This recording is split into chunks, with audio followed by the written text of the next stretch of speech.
오늘의 말씀은 출애굽기 24장 9절에서 10절 말씀입니다. 모세와 아론과 나답과 아비후와 이스라엘 장로 70인이 올라가서 이스라엘의 하나님을 보니 그의 발 아래에는 청옥을 편 듯하고 하늘같이 청명하더라. 아멘. 성경에 보면 하나님이 크게 들어쓰시는 사람일수록 그 역사에 어떤 인물이 되든 간에 오랫동안 그 사람을 준비하게 하세요. 그의 영성 또는 실력, 모든 것들을 인내하고 견디고 훈련하도록 기다리게 하세요. 그래서 어떤 사람에게는 준비하는 기간에 시련도 주시고 눈물과 고통도 주시고 탄식도 주시죠. 그러니까 하나님을 만나러 나오는 사람이 준비되어서 만날 자격이 있는가를 보신다는 거예요. 오늘 출애굽기 24장의 얘기가 바로 그런 얘기입니다. 23장까지 얘기는 하나님께서 이스라엘 백성들에게 주실 율법을 모세에게 주고 모세는 그걸 이제 이스라엘 백성들에게 전달하면 되는 거예요. 그런데 오늘 성경에 보니까 하나님께서 내가 너에게 준 이 율법을 백성들에게 가서 전하는데 백성들이 동의하면 다시 그 백성들 대표 일부를 이끌고 내게로 와서 언약을 체결하자. 다시 말하면 계약을 하자는 거예요, 하나님께서. 그래서 오늘 24장으로 들어가면 내려가서 아론과 아론의 두 아들 나답과 아비후 그리고 이스라엘의 장로 70명을 데리고 올라오너라, 이렇게 하나님이 명령하세요.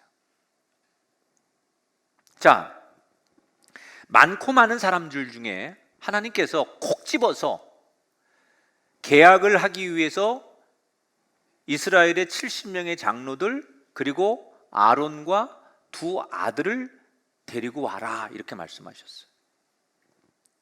그 많은 백성들 가운데 이렇게 콕 집은 이유가 뭘까? 자, 우선 70명의 장로들은 이스라엘을 대표하는 사람들이에요. 그러니까 단순히 이 70명은 그냥 장로기 때문에 부른 게 아니라 이스라엘 백성들 전체를 대표하는 영적인 사람들이니까 이 사람들을 불렀다는 것은 이스라엘 백성들 전체를 하나님께서 부르신 거와 동일한 의미가 있는 거죠. 두 번째, 모세의 친형인 아론을 데려오라고 그랬어요. 이 아론을 데려오라는 얘기는 아론은 평생 모세의 가장 든든한 조력자지요. 그런데 백성들에게 뭘 말씀하려고 하는 거냐, 하나님께서 혹시 모세가 부재하는 상황이 생겼을 때 모세 대신에 이스라엘 백성들에게 하나님과 백성들 사이 역할을 모세처럼 해야 되는 사람이 필요하다면 그가 아론이 돼야 된다라는 것을 지금 말씀하시는 거예요. 그러니까 어려운 상황에 비상시에 새로운 리더십이 누가 돼야 되는지를 보여주는 거죠. 그런데 여기 궁금한 게 하나 있습니다. 70명의 장로들하고 아론은 그렇다 치고 아론의 두 아들 나답과 아비후는 왜 오라고 한 걸까? 이것도 의미가 있는 거예요. 하나님은 지금 모세 시대, 아론 시대 70명의 장로들이 하나님의 법을 지키고 하나님의 관계를 잘하는 것도 중요하지만 너희들의 다음 세대, 미래 세대, 이게 굉장히 중요하다는 거예요. 하나님의 말씀을 지금 부모 세대만 잘 믿고 듣는 것으로 그치지 말고 그 다음 세대들이 분명히 하나님 앞에 여전히 동일한 사람들로 살아가는 것을 중요하게 보시기 때문에 그 다음 세대의 대표들인 자녀들을 부른 거예요. 여러분, 우리의 역할은 내가 하나님 잘 믿고 신앙생활 잘하는 거 제일 중요한 거예요. 그러나 그에 못지않게 우리의 사명 가운데 하나가 뭐냐면 어떻게 하든지 자녀들이 우리의 가정과 부모들의 뒤를 이어서 다음 세대들이 믿음 생활을 잘하게 우리가 만들어주고 그들을 설득하고 눈물의 기도를 드리는 것이 우리들에게 중요한 사명이라는 거예요. 그러니까 교회에서 우리가 신앙생활 잘하지만 자녀들을 배려해야 돼요. 다음 세대 아이들이 이 교회를 떠나지 않고 그들이 자라서 성숙해서 이곳에서 또 좋은 리더십으로 나올 수 있도록 그렇게 만들 필요가 있다는 거예요. 그래서 젊은이들을, 다음 세대 아이들을 향하여 교회는 많은 배려를 해야 되고 그들을 위해 투자해야 되고 그들을 위해 헌신해야 된다는 거예요.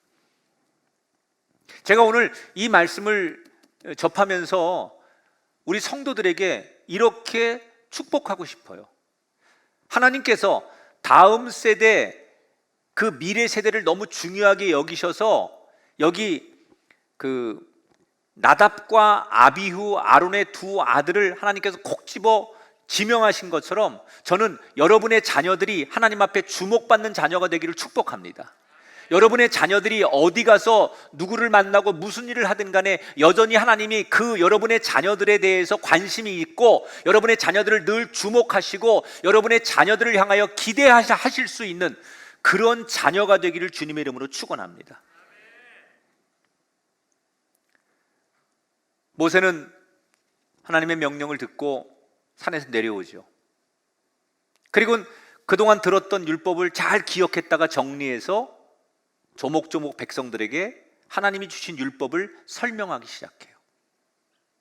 그랬더니 그 이야기를 다 들은 이스라엘 백성들이 아멘, 하나님 그 말씀 우리가 순종하고 그 말씀 지키겠습니다 라고 그 율법을 준행하기로 약속을 하고 응답을 해요.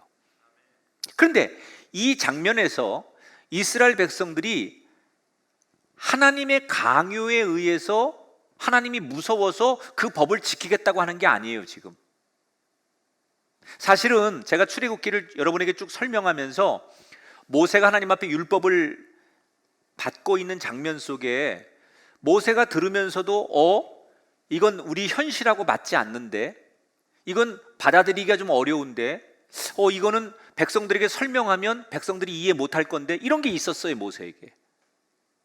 아니나 달라요? 모세가 하나님 주신 율법을 그대로 백성들에게 전하니까 백성들이 현실과 좀 동떨어진 율법에 대해서 고개를 갸우뚱거리기도 하고 한숨을 내쉬기도 해요. 그런데 결론은 뭐냐? 그럼에도 불구하고 하나님 주신 율법에 순종하기로 스스로 이스라엘 백성들이 결단했다는 거예요. 우리가 하나님 말씀을 귀로 듣고 마음으로 동의가 되고 우리의 이성으로 다 납득이 되면 좋지요. 그런데 때로는 성경의 말씀이, 하나님의 말씀이 우리의 이성과 현실과 내 상황과 부딪힐 때가 있어요. 아니, 반대되고 맞지 않을 때가 있어요. 그래서 소위 지성인들이 자기가 배운 학문과 이성적 합리적인 논리에 의해서 성경이 맞지 않으면 나는 그 말씀을 받아들이기 어렵다고 말씀하는 분이 있어요. 이해는 됩니다. 그러나 어느 시대든 하나님의 말씀이 모든 사람에게 납득이 되기 때문에 그 말씀을 믿는 게 아니에요. 하나님께서 말씀하셨기 때문에, 누가 그 말씀을 했느냐를 따라서 그 말씀에 대한 그 말씀의 가치가 드러나는 거거든요. 하나님이 그렇게 말씀하셨기 때문에 지금 내 상황과 현실과 그게 맞지 않을지라도, 이해가 되지 않을지라도 그 말씀을 받아들이는 이스라엘 백성들의 이 태도가 오늘 우리에게 필요하다는 거예요.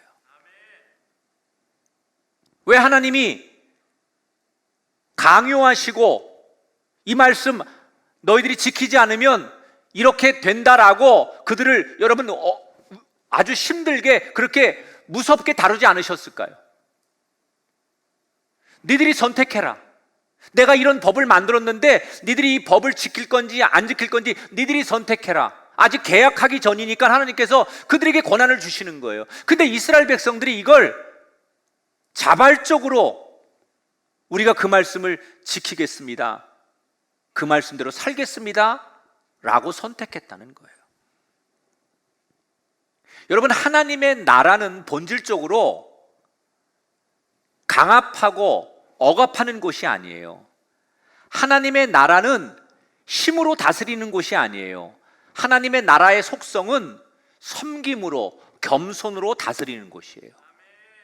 그래서 우리가 살면서 이 땅에, 우리의 가정에, 내 삶에 하나님의 나라가 임한 사람은 절대로 군림하지 않아요. 힘이 있다고, 돈이 있다고, 내가 지위가 있다고 약한 사람 무시하고 그러지 않아요. 남편이 아내 무시하지 않아요. 하나님의 나라가 임한 가정에는 남편이 아내를 섬겨요. 남편이 뭐 잘못했어도 아내가 그 남편을 존중해요. 왜? 하나님의 나라는 힘으로 다스리는 곳이 아니라 섬김과 겸손으로 다스리는 거거든요.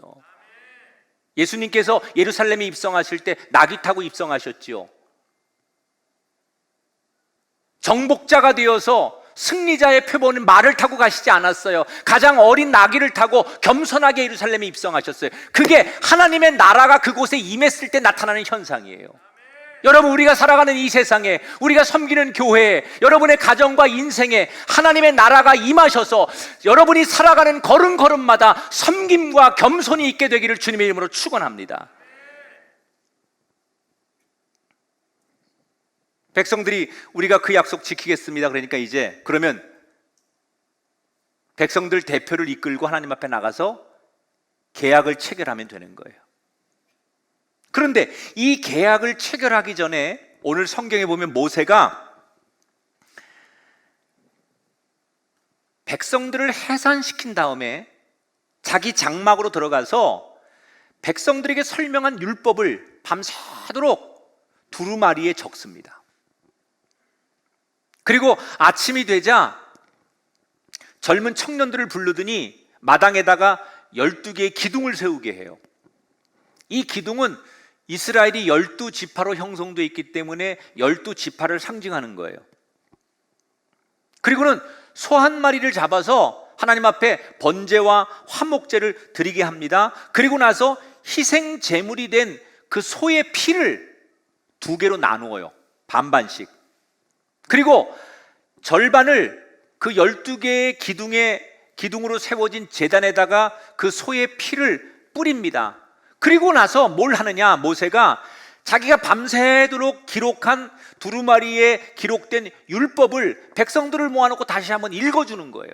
낭독하는 거죠. 근데 그 낭독은 어제 백성들을 모아놓고 하나님께서 우리에게 주신 율법이 이런 거다라고 구두로 설명한 내용과 똑같은 거예요.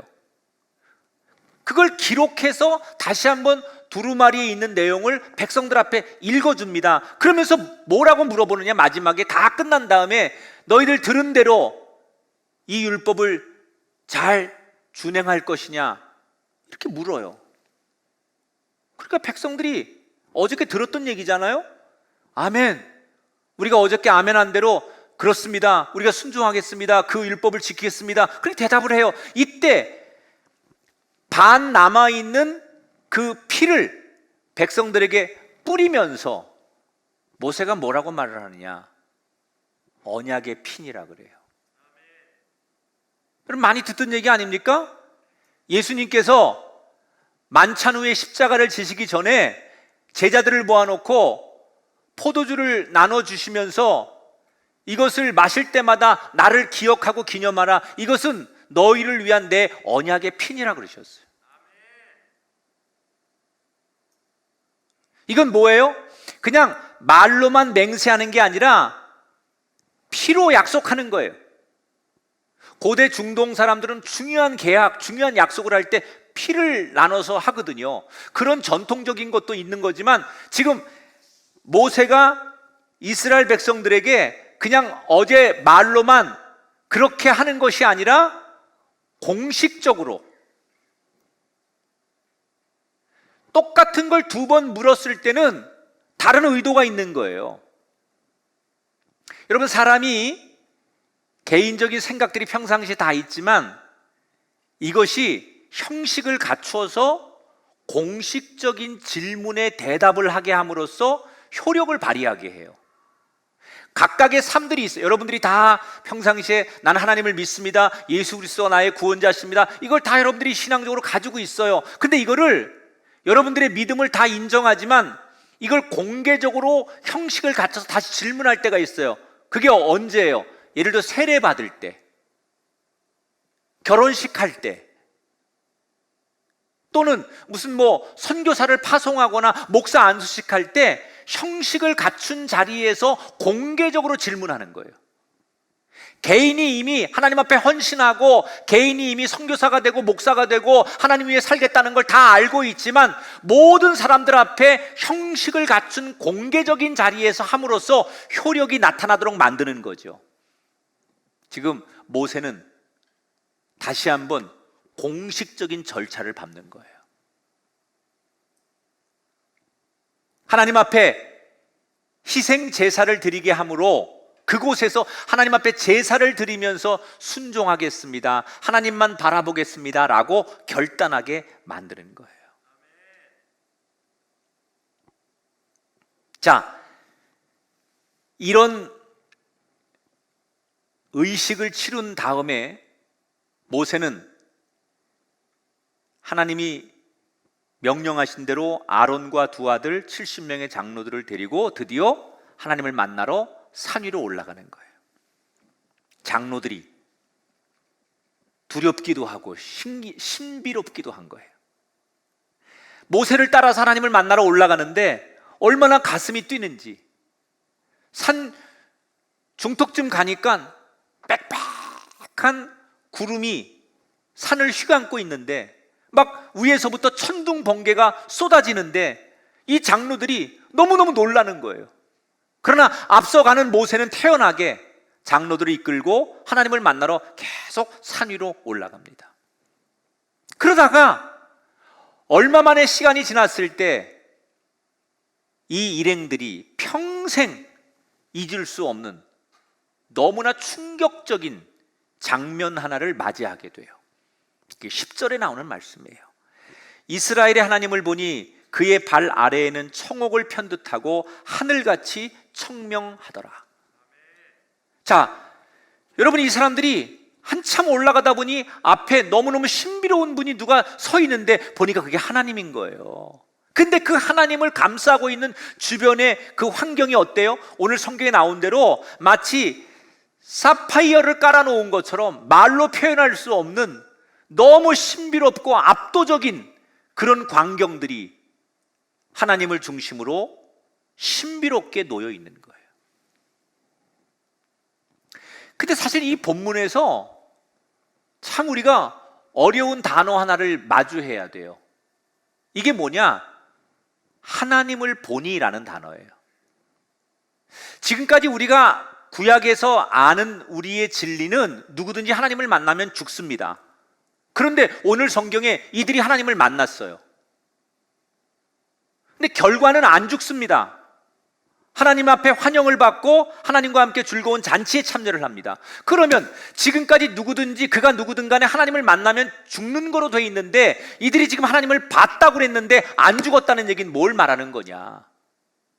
이 문제를 놓고 신학자들 사이에 엄청난 논쟁이 있고 이 본문 하나를 가지고 굉장히 많은 학문적인 그런 이야기들이 이 안에 있습니다. 뭐 해석이 굉장히 분분합니다. 어떤 분들은 이건 직접 눈으로 본 게 아니라 영적으로 하나님을 그렇게 영적으로 만나고 체험한 것을 이렇게 표현한 것이다부터 시작해서 아니다, 직접 하나님을 만난 거다, 뭐 이런 표현들이 굉장히 많은데 저는 신학적인 논쟁은 내려놓고 이 의미를 여러분이 잘 알았으면 좋겠어요. 자, 하나님을 만났어요. 그런데 안 죽었어요. 왜 그럴 수 있었을까? 하나님이 그렇게 하신 거예요. 왜? 적어도 지금 하나님을 만나러 온 모세와 아론과 두 아들과 70명의 장로들은 하나님을 만나기에 하나님 사이에 완전한 벽이 없는 상태로 만난 사람들이에요. 하나님을 만나러 오기 전에 이들이 뭘 했어요? 하나님 앞에 제사 드리면서 공식적으로 순종하기로 결단했어요. 그러니까 다시 말하면 이미 하나님을 만나기 전에 하나님이 무슨 말씀을 하시고 어떻게 하든 간에 우리는 하나님을 온전히 따르겠습니다라고 결단하고 지금 하나님 산에 하나님을 만나러 온 거거든요. 하나님을 만나도요, 온전히 만나셔야 돼요. 사이비가 교주만 있는 게 아닙니다, 여러분. 성도들도 사이비가 있습니다. 어떤 사람이 사이비인 줄 아십니까? 사이비의 전제 조건은 온전히 못 만나는 거예요. 하나님을 제대로 만나면 사입이 못합니다. 하나님을 완전히 만나면요, 하나님을 온전히 만나면요, 딴소리 못합니다. 성도들에게도요, 하나님을 온전히 만나지 않았기 때문에 신앙의 갈등과 자꾸 다른 데 기웃기웃거리는 거죠. 하나님을 온전히 만난 사람, 성령을 온전히 체험한 사람에게는요, 내 삶이 고난이든 실패든 병마가 왔든 상관없습니다. 하나님을 인격적으로 만난 사람에겐, 제대로 만난 사람에게는 삶의 실패라는 게, 환난이라는 게 없는 거예요. 여러분, 우리가 오늘 예배하면서 우리 인생이 하나님을 온전히 만나기를 축복합니다. 하나님을 온전히 만난다는 건 뭘 말하는 거냐? 하나님과 나 사이에 벽이 없어야 돼요. 어떤 벽도 없는 거예요. 내가 정말 여러분 세상에 살면서 나 이 사람하고는 어떤 것도 없어, 모든 걸 다 공유하는 사람이야, 이게 벽 없는 사람이거든요. 뭔가 부부인데도, 가족인데도, 또는 사랑하는 친구고 우정이 있는데도 뭔가 가운데 벽이 있는 사람이 있다면 이건 온전한 만남이 아니에요. 온전한 사랑, 온전한 우정이 아닙니다. 벽 없는 거예요. 모든 걸 다 공유하는 거예요. 하나님께서 예수 그리스도를 십자가에 보내심으로 우리에게 하나님과 우리 사이의 벽을 없애주셨잖아요. 그런데 우리가 자꾸 다시 죄를 짓고 하나님을 오해하면서 그 벽을 다시 만들고 있어요. 지금 모세가 이스라엘 백성들에게 하나님을 만나기 전에 그 벽을 없애기 위해서 뭘 하는 거예요? 하나님 앞에 순종하고 하나님만 바라보고 살겠다고 결단하게 하고 하나님을 만나러 가는 거예요.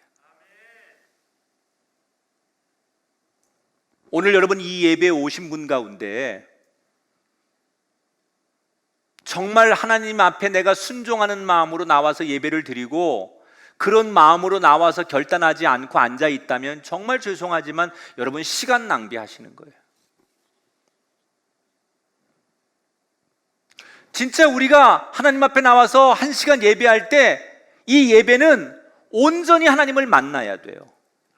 그러려면 여러분이 이 예배당에 들어오기 전부터 하나님, 내가 오늘 하나님 앞에 예배당에 들어가서 하나님 예배 드리는 순간 모든 것을 순종하겠습니다. 하나님 어떤 말씀하시든 간에 내 그 말씀 따라가겠습니다. 이런 결단이 있을 때 여러분 우리가 만나는 하나님과 나 사이에 벽이 없어지는 거예요. 우린 그런 예배자가 돼야 돼요. 내 생각이 강하고 하나님 사이에 아직 뭔가 허물지 않은 벽을 가지고 이 시간 앉아있는 예배가 아니라, 평생 그런 예배자가 아니라 하나님과 나 사이에 벽이 없는 온전한 예배, 온전한 만남, 이 임재가 여러분에게 임하게 되길 주의 이름으로 축원합니다.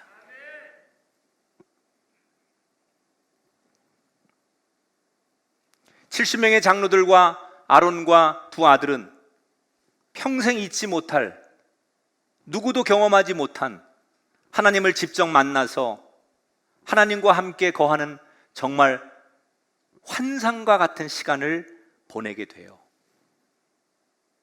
그리고 이스라엘 백성들을 대표해서 그들은 하나님과 계약을 체결하는 거예요. 우리가 하나님 앞에 이 법을 지킬 것을 약속합니다. 그리고 그들은 내려와요. 모세도 내려오죠. 그리고 백성들과 함께 다시 일상의 삶으로 돌아갑니다. 그런데 어느 날 하나님께서 다시 모세를 부르십니다. 12절에 보니까 너는 산에 올라 내게로 와서 거기 있으라. 내가 그들을 가르치도록 내가 율법과 계명을 친히 기록한 돌판을 내게 주시라 그랬어요. 하나님께서 갑자기 평범하게 지내고 있는 모세를 찾으시더니 너 좀 올라와라. 그래서 모세가 혼자 가지 않고 자기의 후계자가 될 여호수아를 데리고 가요. 자, 한참을 이제 다시 하나님을 만나러 산 위로 여호수아 올라갑니다. 여전히 그 산은 너무 신비롭고 너무 아름답고 경외로운 산이에요. 여러분, 날마다 우리가 걸어가는 인생길, 우리가 만나는 하나님의 여정이 신비롭고 환상에 젖어 있고 정말 은혜가 있는 그 길이 되길 축원합니다. 너무너무 아름다운 환상에 젖어 있는 산 정상을 향해 가다가 중턱쯤에 도달했을 때 모세가 여호수아에게 넌 여기서 기다려라. 그리고 여호수아를 중턱에 떨어뜨려 놓고 모세가 혼자만 정상으로 깊이 들어가지요. 그리고 늘 만났던 그 자리에 서요. 그런데 하나님이 분명히 너 좀 오거라 해서 산 위에 올라왔는데 하루가 지나고 이틀, 3일, 5일, 6일이 지나도 하나님의 음성이 들리지 않는 거예요. 여러분, 이 장면이 오늘 그리스도인에게 너무너무 중요한 진리가 여기 있다는 거예요. 이게 뭐냐? 기다림의 은혜라는 거예요. 하나님이 분명히 모세를 부르셨어요. 모세가 나간 게 아니에요. 하나님이 불러서 나간 거예요. 그래서 산 위에 섰습니다. 늘 하나님을 만나던 그 자리에 섰습니다. 근데 하나님이 모세를 만나주지 않는 거예요. 하루가 지나고 이틀, 5일, 6일이 지나도록 하나님 나타나지 않아요. 이때 모세가 만약에 기다림에 지치거나 기다림을 하지 못했다면 모세는 무너지는 거예요. 근데 모세는 뭘 하느냐? 그 기다림이 은혜인 거예요. 조용히 하나님이 나를 만나 줄 때까지 기다리는 거예요. 근데 여러분 보세요. 그 기다림이 무슨 잡념에 젖어 있거나 그 기다림이 무슨 마음속에 불평이 있거나 그런 시간이 아니에요. 그 기다림은 오직 하나님만 생각하는 거예요. 하나님이 날 오라고 하셨으니까 언제 날 불러주실까? 언제 어떤 곳에서 목소리가 들릴까? 하나님을 언제 만날 수 있을까? 그 6일 동안 기다리는 시간이 오직 하나님 한 분만 집중하는 시간, 하나님만 생각하는 시간이었기 때문에 그 시간이 은혜의 시간이었다는 거예요.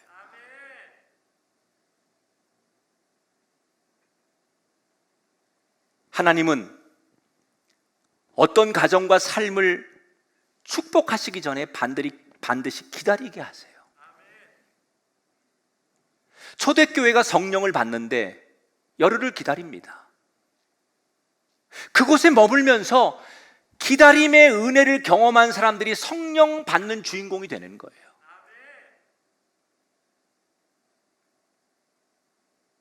오늘 많은 사람들이, 특히 현대인들이 이 기다림의 은혜를 망각하는 거예요. 기다림이 거절이라고 생각해요. 하나님이 나를 기다리게 하시는 것이 얼마나 큰 은혜고 얼마나 큰 은총인지 모르고 이 기다림의 은혜를 누리지 못하는 사람들, 기다리지 못해서 서두르고 자신의 생각대로 방향을 바꾸거나 자신의 판단으로 하나님을 떠나고 등지는 사람들, 이것이 얼마나 우리를 하나님으로부터 멀어지게 하는지 몰라요.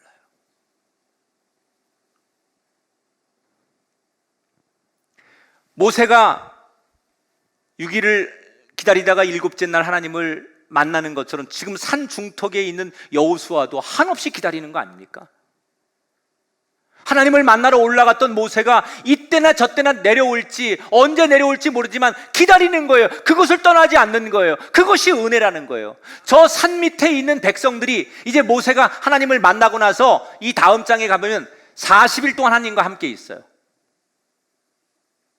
그 40일 동안 무슨 일이 일어난지 성경에 기록되어 있지는 않지만 40일 동안을 하나님이 그 돌판에다 계명을 새겨주는 시간을 40일 동안 하나님과 함께 거하고, 백성들은 40일을 기다리다가 지치고 너무 기다리다가 자기들이 괴로우니까 결국 기다림에 지쳐서 기다림을 포기하고 기다림의 은혜를 망각하고 금송아지 만들고 우상을 섬기다가 그들이 하나님 앞에 책망을 받는 거 아닙니까?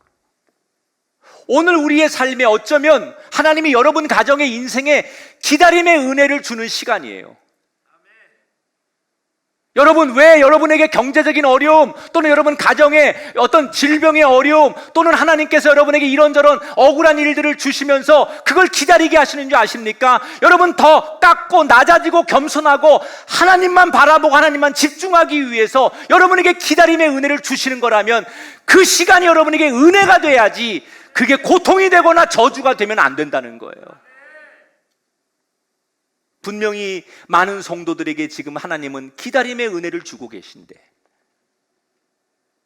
기다림이 은혜가 아닌 자신의 삶의 괴로움과 실패로 단정하는 사람들이 얼마나 많은지 몰라요.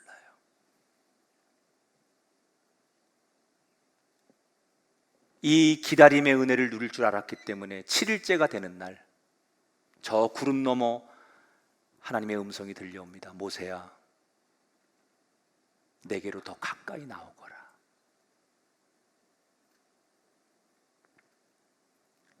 하나님만 생각하며 하나님만 집중하며 기다렸기 때문에 그 음성 앞에 모세는 즉각 반응하고 구름을 뚫고 하나님 앞으로 더 나아가는 거예요. 그리고 하나님과 거기서 40일을 함께 지내는 것으로 오늘 본문의 이야기가 끝나요. 제가 이 설교를 준비하면서 한 주간 동안 묵상했던 내용을 설명하면서 설교를 마칠게요. 자, 오늘 설교 앞의 내용을 다시 정리하면 이런 거잖아요. 모세는 혼자 산에 가서 하나님의 율법을 다 혼자 들었어요.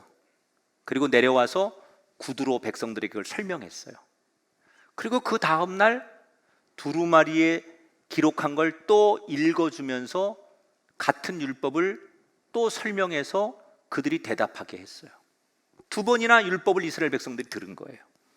그런데 오늘 성경에 보니까 하나님께서 모세를 부르시는 이유가 뭐냐? 그 율법을 이제는 돌판에 다시 새겨주겠다는 거예요.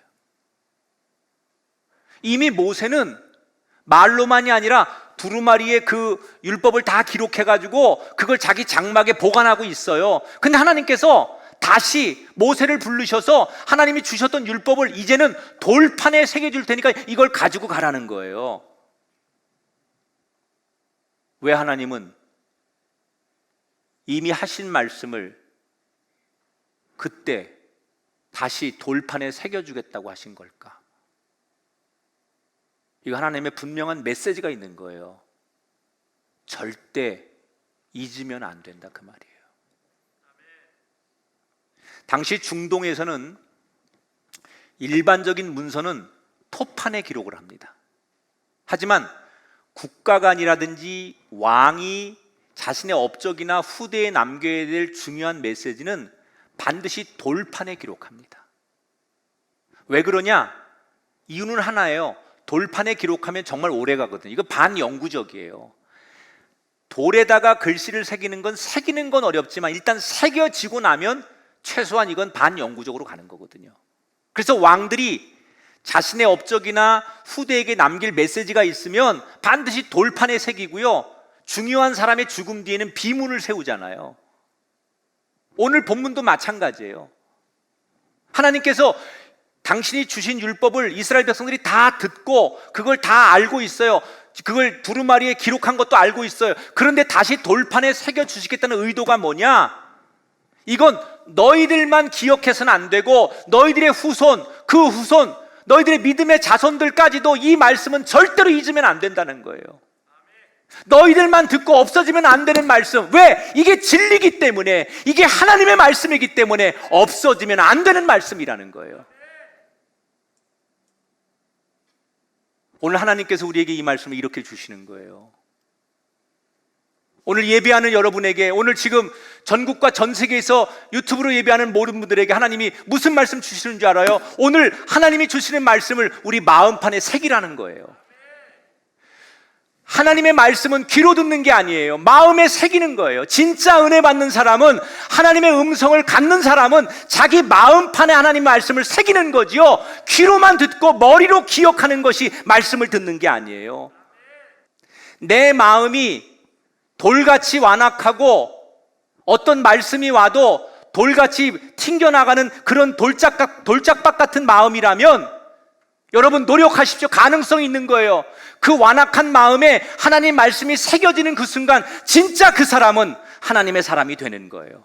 그러려면 말씀이 내 안에서 녹여질 때까지 말씀을 붙들어야 돼요. 말씀이 정말 습관이 될 때까지 그 말씀을 내가 붙들어야 돼요. 그래야 그 말씀이 나한테 새겨지는 거예요. 한번 듣고 그저 우리 목사님 설교 잘하시고 우리 교회는 정말 이런 교회, 이런 거 가지고는 안 돼요. 남들처럼 듣지 말고 내 인생에, 내 삶에 그 말씀이 녹아질 때까지, 그 말씀 없으면 숨 쉴 수 없을 때까지, 습관이 될 때까지 말씀을 붙잡으면 내 마음판에 하나님 말씀이 새겨지게 되고, 그때부터 그는 변하지 않는 그리스도인이 되는 거예요. 하나님은 우리를 노예로 부르신 적이 없어요. 하나님이 우리를 뭘 어떻게 해보려고 갑이 돼서 부르신 게 아니에요. 우리와 교제하기 위해서, 우리와 하나님께서 함께하고 싶어서 우리를 부르신 거예요. 그러나 우리 입장에선 하나님이 나를 불러주셨기 때문에 아무렇게 하나님을 만나러 나가면 안 돼요. 무작정 나가면 안 돼요. 그 하나님을 만나기 위해 우리는 하나님 백성답게 제대로 준비하고 나가야 돼요. 하나님이 나를 불러줬다고 해서 아무 생각 없이 하나님을 만나러 나가는 건, 그건 우리의 자세가 아니에요.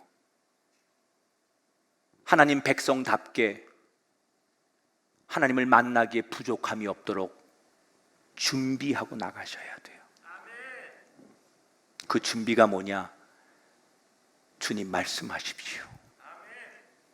난 주님 말씀 앞에 엎드려 순종하고 그 말씀을 따르겠습니다. 이런 자세. 주님, 귀로만 듣는 하나님의 음성이 아니라 돌 같은 내 마음에 당신의 말씀을 새기고 살겠습니다. 우리는 영혼의 드레스 코드를 입는 사람들이에요. 영적인 사람이니까 하나님 앞에 나갈 때마다 영적인 드레스 코드를 맞춰 입고 평생 하나님을 만나셔서 그 신비롭고 거룩한 산에 하나님과 동행하는 멋있고 누구도 넘볼 수 없는 그 자리의 주인공이 모두가 되시기를 주님의 이름으로 축원합니다.